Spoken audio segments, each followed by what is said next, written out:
Olá, boa tarde. Sábado, dia 8 de novembro de 2025, 4h44 da tarde. Hoje o tema é confiar. Confiar no que acreditamos. E viver de acordo com isso. Eu de vez em quando ouço sempre aquilo que eu publico logo a seguir à publicação. E às vezes volto atrás e volto a ouvir algumas publicações minhas. E percebo que há uma matriz de princípios que me orientam, que são crenças minhas. E não há problema nenhum com a palavra crenças. Há pessoas que acham que crença é uma coisa negativa porque é tipo falso, é uma coisa, uma crença, algo falso ou para mim. E não existe o para mim, existe o para todos. Eu percebo todos estes dilemas, entendo-os perfeitamente. Agora, crenças são estruturantes em todos nós. As nossas crenças são aquelas que ditam aquilo que a forma como nós vivemos, como nós partilhamos as nossas visões do mundo. E é isso que eu ando a fazer aqui, partilhar com muitos de vocês, com muitos de vocês. São sempre muitos. Para mim basta ter dois porque já são muitos. Aquilo que eu vejo, a forma como eu vejo, a forma como eu perspectivo o mundo. É isso que eu ando a fazer, como estava a dizer. E ocorreu-me um tema a decorrer desse pensamento. Eu vou ver se consigo explicar. Tem a ver com... Vamos a um exemplo. Uma criança nasce num seio familiar católico. E ela é ensinada, ela cresce segundo o catolicismo. É ensinado o que é o catolicismo, ensina-nos aqueles preceitos todos, aquelas regras todas. E ela absorve aquilo tudo e acha que aquilo é as suas crenças. Adota aquilo como as suas crenças. Não estou a dizer que não seja, mas há uma altura na vida da pessoa em que ela deixa de respeitar as regras porque elas são regras e são-lhe impostas e passa a respeitar as regras, e não é necessariamente aquelas regras que foram ensinadas, passa a respeitá-las porque é aquelas que lhe fazem sentido, é aquelas que ela vê que o mundo, que ela vê a sua pessoa no mundo com aquelas regras, o mundo se tornaria melhor, ou mais confiável, ou mais fiável. Isto é extremamente complicado. Nós adaptamos a nossa vida a um princípio que é construtivo, ou seja, a um princípio que, se todos adotassem algo semelhante, em princípio podia acontecer que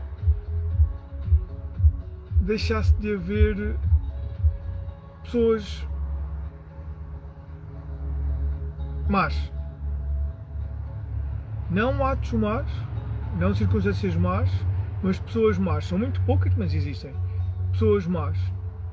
E as pessoas más realmente são... Olha, mais fácil por aí. Era muito provável que deixasse de haver muita gente traumatizada. Se todos adotassem determinados preceitos, determinadas formas, condutas de vivência, mas não adotassem porque alguém está a dizer para eles adotarem, porque está a dizer que este é o caminho e que isto é a forma como nós podemos todos estar unidos e trabalhar e funcionar e vai ficar tudo bem, e assim tens a certeza que tudo resulta, porque não há receitas. Isso é uma utopia, pensar que há uma receita que funciona para toda a gente, que toda a gente pode seguir e que garante que o mundo está equilibrado e em harmonia e que não há pessoas traumatizadas. Não há receitas, cada um de nós é um caso, uma circunstância, uma altura na existência, uma altura no espaço-tempo, e as palavras têm determinado significado, os conceitos que existem são certos e comuns àquela época. Era impossível falar de realidade virtual há 100 anos atrás, ou se falássemos poucos entendiam o que é que poderia ser, e por aí fora, não é? A tecnologia vai introduzindo novos conceitos e novas formas de olharmos para o mundo, e ela faz parte do processo evolutivo, e evolutivo não no sentido de partirmos do homem das pedras para o homem contemporâneo, e evolutivo no sentido de conceitos novos, de novas formas de olhar, novas formas de ter uma perspectiva diferente sobre a vida.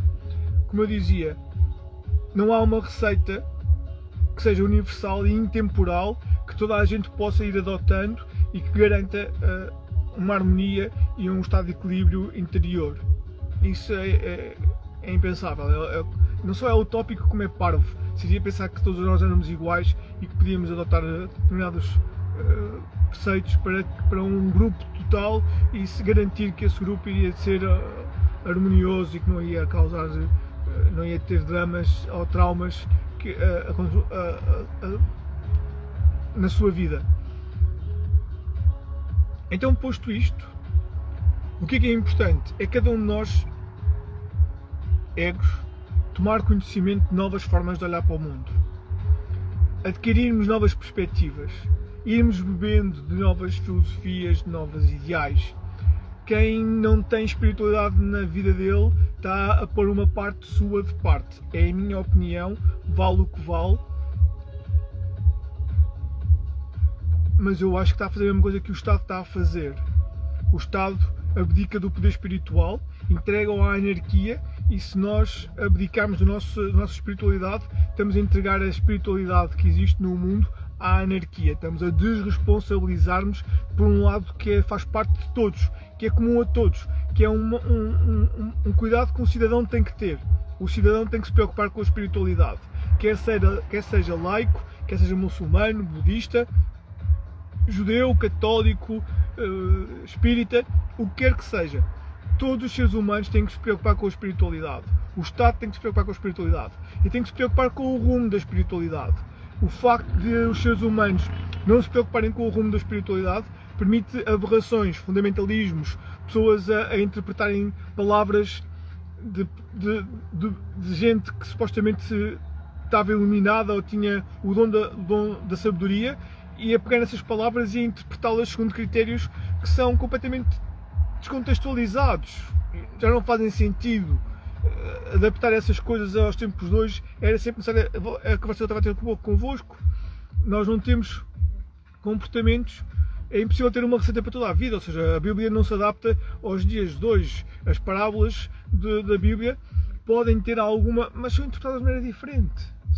Nós precisamos pegar as parábolas que ali estão, é uma história, e interpretar essa história com os dias de hoje, com os critérios de hoje, com os conceitos de hoje. Agora, pegar na Tora, ou pegar no Alcorão e ser fundamentalista, ou na Bíblia, e ser fundamentalista quanto ao que lá está, e levar as coisas todas à letra, isto que é fundamentalista, ir aos fundamentos, ir à letra do texto e interpretar as coisas de uma forma literal, isso é descabido. E isso só é possível porque houve uma parte da população do planeta que descuidou a espiritualidade. A espiritualidade faz parte de nós. E podemos dizer, eu não acredito em nada, mas eu percebo que haja pessoas que acreditam. Porque faz parte do ser humano acreditar. Não é uma coisa negativa, não é um defeito, não é a causa de todos os males que existem, nem de perto nem de longe. Pelo contrário, é a causa de muitos bens que existem. E os males que existem não têm a ver com a espiritualidade, têm a ver com pessoas que têm graves traumas, força ou sede de poder, sede de ver um mundo com os olhos, que vê o ser humano com os olhos que não têm nada a ver com o que o ser humano é, e usá-lo e manipulá-lo de uma forma sombria. Portanto, a espiritualidade faz parte do ser humano. Isto é muito importante. Voltando um bocadinho ao tema, e não me perdendo dele, quando nós encontramos o nosso conjunto de crenças, a nossa matriz que nos orienta, que nos segura a terra, que nos segura no espaço, que condiciona as nossas relações, a nossa forma de olhar para o mundo, sem sermos ingênuos, não é? Não vamos ser ingênuos e pensar que é tudo bom e que é toda a gente boa, e não vamos ser assertivos, porque isso faz parte, não é? Isso faz parte do ser humano, o ser assertivo em relação àquilo, não que acredita, mas em relação à sua posição. Eu não quero que ninguém me faça mal, ninguém me pode fazer mal. Eu não estou aqui para ser um joguete de alguém. Isso não pode ser. Portanto, isto estar muito bem firme em cada um de nós e ser passado para as crianças. As crianças não podem pensar que elas podem ser abusadas.